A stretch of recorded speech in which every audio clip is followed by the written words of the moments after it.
Pemirsa, ada hal menarik dalam pernikahan putra sulung Presiden Joko Widodo yaitu Gibran Rakabuming Raka dengan Selvi Ananda pekan depan. Para tamu undangan akan dibawa dengan becak. Selain itu, para awak media juga akan disiapkan seragam khusus untuk peliputan. Informasi terkini atau selengkapnya kita akan bergabung dengan Putri Nurul Ilmi dari Solo, Jawa Tengah. Putri, sejauh ini persiapan becak yang akan digunakan sebagai media transportasi nanti dalam pernikahan Gibran dan Selvi, bagaimana persiapannya? Wahyu, pada pernikahan putra pertama Presiden Republik Indonesia Joko Widodo yakni Gibran Rakabuming Raka dengan Selvi Ananda, beca akan digunakan dalam mengangkut para undangan dari dua lokasi parkir, yakni yang berada di lapangan Sumber dan lapangan Banyuanyar yang berjarak sekitar 1 km menuju ke gedung resepsi yang berada di Gedung Sababwana. Ada sekitar 200 unit beca yang disewa oleh Gibran dan juga Selvi dari 19 pangkalan beca yang ada di kota Solo. Nantinya ke 200 pengemudi beca ini akan dibayar sekitar 200.000 dan akan menggunakan pakaian khas kota Solo yakni seragam lurik serta juga blangkon. Ke 200 pengemudi ini juga akan berlokasi di lapangan Banyuanyar dan juga lapangan Sumber. Pakaian penggunaan dari beca sendiri dipilih karena beca merupakan kendaraan khas kota Solo dan juga ramah lingkungan. Salah seorang pengemudi beca yakni Sardi Ahmad mengatakan kesenangannya karena bisa ikut berpartisipasi dalam pernikahan Selvi dan Gibran dan mengatakan akan mempersiapkan becanya sebaik mungkin. Berikut kutipan wawancara kami dengan Sardi Ahmad, salah seorang pengemudi yang akan ikut berpartisipasi dalam pernikahan Selvi dan Gibran.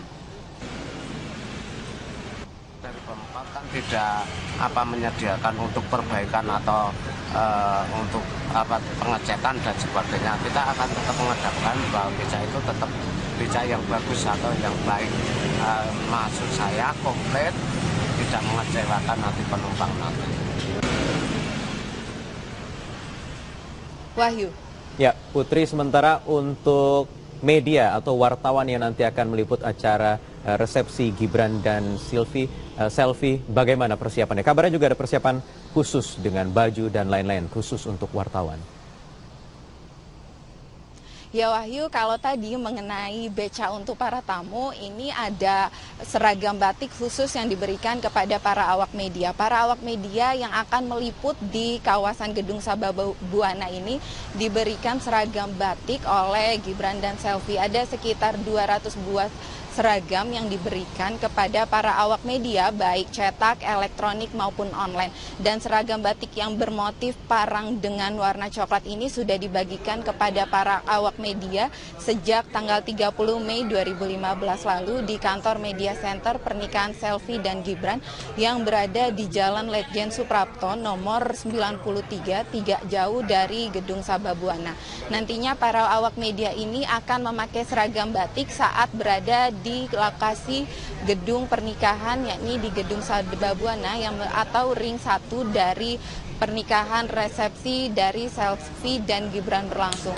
Tidak hanya penggunaan seragam batik juga, tapi para awak media juga akan menggunakan ID card atau tanda pengenal saat berada di kawasan Gedung Sababwana. Ini dikarenakan agar para awak media saat meliput terlihat rapi dan juga lebih terkoordinir. Wahyu. Pemirsa, di setiap akhir pekan, redaksi Jurnal Pagi menghadirkan berita satu view mengulas mengenai isu-isu terhangat sepanjang sepekan terakhir dari sudut pandang media massa nasional. Kita akan membahas mengenai istilah sementara Partai Golkar, ijazah palsu pejabat dan juga bentrok TNI Angkatan Udara dan Kopassus. Ini merupakan pilihan isu redaksi Jurnal Pagi dan kini telah hadir Wakil Pimpinan Redaksi Indopos Volber Sialagan. Selamat pagi, Bang Volber. Kita lihat di sini kalau kita lihat sudut pandang dari istilah sendiri ya. Istilah sendiri menimbulkan ekses ya atau polemik baru begitu terkait siapa yang akan mendaftarkan dari pimpinan daerah begitu pada Pilkada 2015. Ya, sebenarnya Partai Golkar ini sebenarnya sedang dikejar oleh waktu. Karena di satu sisi mereka harus menyelesaikan konflik internal mereka, dualisme kepengurusan, tapi di sisi lain mereka juga harus dikejar waktu untuk mengikuti pilkada yang akan segera di depan mata. Betul. Nah, dualisme kepengurusan ini harus segera diselesaikan karena KPU tidak mau ikut larut dalam konflik itu, sementara KPU sendiri hanya berdasar pada SK Kementerian Hukum dan HAM yang paling terakhir. Baik. Ya, jadi artinya kubu Agung Laksono begitu ya, dari SK Kemenkumham tersebut begitu. Tapi yang menjadi masalah adalah putusan PT UN dan Pengadilan Negeri Jakarta Utara sudah membatalkan SK dari Kementerian Hukum itu. Artinya Kementerian Hukum harus membuat SK baru. Apakah nanti SK-nya memilih kubu Ical atau bagaimana, kita tidak tahu. Tapi yang pasti bola panas ada di Kementerian Hukum dan HAM. Artinya ketika nanti dinamikanya akan seperti apa? Mungkinkah akan terjadi lagi kisruh seperti yang sebelumnya begitu? Ataukah masing-masing pihak akan legowo begitu? Kalau melihat eskalasi terakhir sepertinya memang dua pihak sepertinya akan memanas lagi. Kemarin sudah istilah di rumahnya Wapres. Sudah ada istilah, ada 4 poin yang saya kira cukup bagus ya, 1 sampai 3. Hanya yang nomor 4 itu yang mungkin masih menjadi masalah ketika siapa yang nanti berhak menandatangani pencalonan kepala daerah itu adalah yang disetujui oleh KPU. Ini yang menjadi masalah, dan masalah itulah yang kemudian menjadi membesar ketika PT UN ternyata membatalkan SK Kementerian Hukum dan HAM. Itu artinya adalah masih ada masalah lagi yang harus diselesaikan, sementara kubu Ical sendiri mengatakan jika ada putusan itu sudah keluar, artinya dia yang sah, kan begitu. Betul. Nah, di sisi lain kubu dari Agung masih mengatakan bahwa kita yang terakhir memegang SK Kementerian Hukum dan HAM. Dua-duanya merasa benar, dua-duanya merasa yang paling berhak. Nah, itu nanti bagaimana? Nah, disinilah peran dari Kementerian Hukum, maksudnya Menteri Hukum dan HAM sebagai tanda kutip itu bapak asuhnya para partai-partai.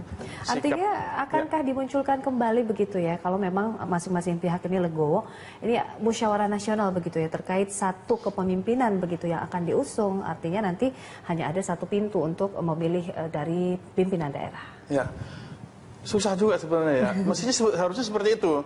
Seharusnya mereka sebenarnya dalam poin pertama sudah ada dalam perjanjian itu bahwa mengutamakan kepentingan partai, khususnya nanti menjelang Pilkada serentak 2015 ini.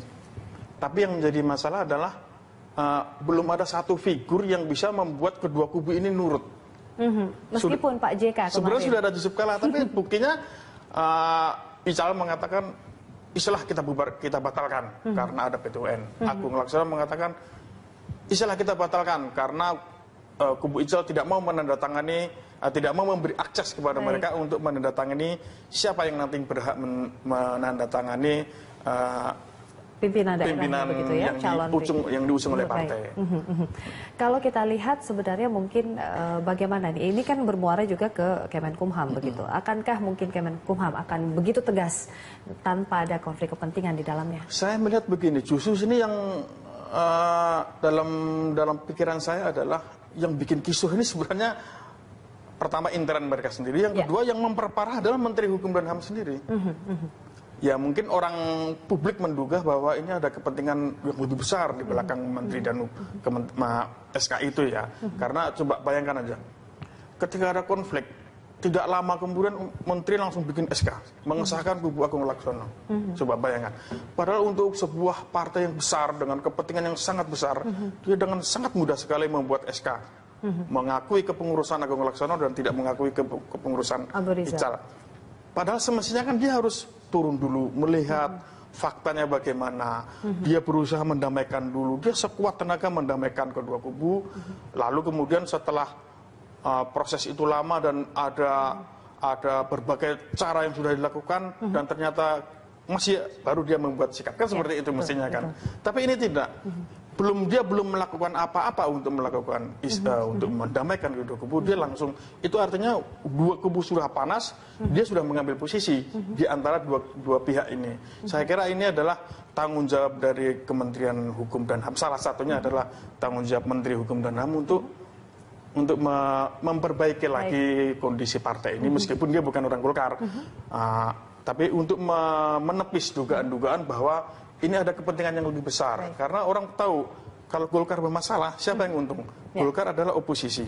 Keadaan terburuknya akan seperti apa ya? Mungkin nanti akan juga ada dilematis dalam KPU nanti begitu memilih siapa yang kepengurusannya sah hingga ke daerah nanti. Kisruh. Pasti nanti tetap ada dari Golkar, pasti ada. Mungkin dari kubu Agung atau kubu dari pasti ada. Hanya kalau konflik ini tidak selesai, suara Golkar akan habis. Baik, ini kita lihat dinamikanya nanti ya, Bang Robert.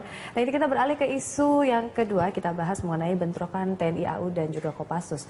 Ini masalahnya apa sih sebenarnya? Apakah memang hanya karena senggol atau mungkin kesalahpahaman begitu ya terjadi kemarin di tempat karaoke di Sukoharjo, Jawa Tengah?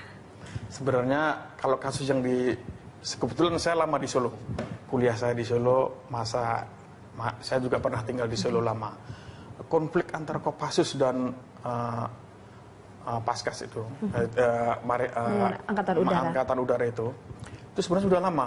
Sejak 10 belasan tahun yang lalu sering terjadi. Ketika mereka bertemu pasti berantem. Baru papasan aja, lirik-lirik kan pasti berantem. Dan ini terjadi hampir di semua tempat. Antara aparat TNI dengan TNI, TNI dengan Polri. Sebenarnya masalah ini adalah sebuah harus diselesaikan oleh pimpinan TNI saat ini. Dendam lama yang sudah lama terpendam begitu? Bukan dendam sebenarnya. Mereka tidak ada dendam antar individu, antar ini sebenarnya nggak ada. Ini masalah apa ya? Ini adalah sebuah kekesalan masing-masing anggota yang sudah lama. Pertama adalah masalah kesejahteraan. Jadi ketika dulu masih ABRI, TNI itu begitu sangat kuat.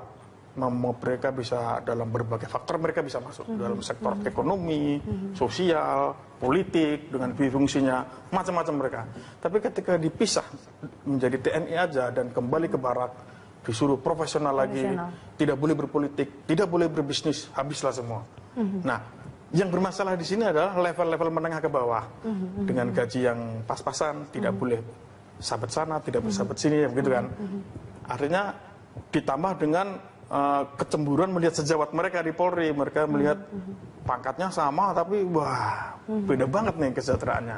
Artinya adalah kecemburuan, kemudian faktor-faktor yang sudah lama itu terjadi itu membuat sedikit aja ada pemicu mereka akan marah, sedikit aja, baik itu dari antara mereka sendiri, dari arah orang lain mereka akan marah.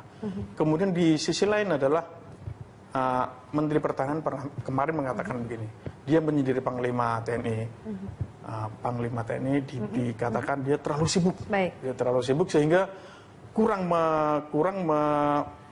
dekat dengan anggotanya. Itulah yang terjadi. Tapi menjadi pertanyaan besar ya, ada apa atau apa yang terjadi di tempat hiburan malam? Apakah mereka memang hanya sekedar melepaskan rasa stres atau mungkin menjadi backing dari salah satu atau lokasi di tempat mereka bertikai begitu? Itu pertanyaan yang mungkin. Ya, itu memang sudah bukan rahasia umum bahwa penjaga-penjaga di banyak-banyak tempat hiburan malam, tempat bisnis sekalipun, termasuk pembisnis pribadi pun banyak yang dikawal, dijaga oleh anggota TNI.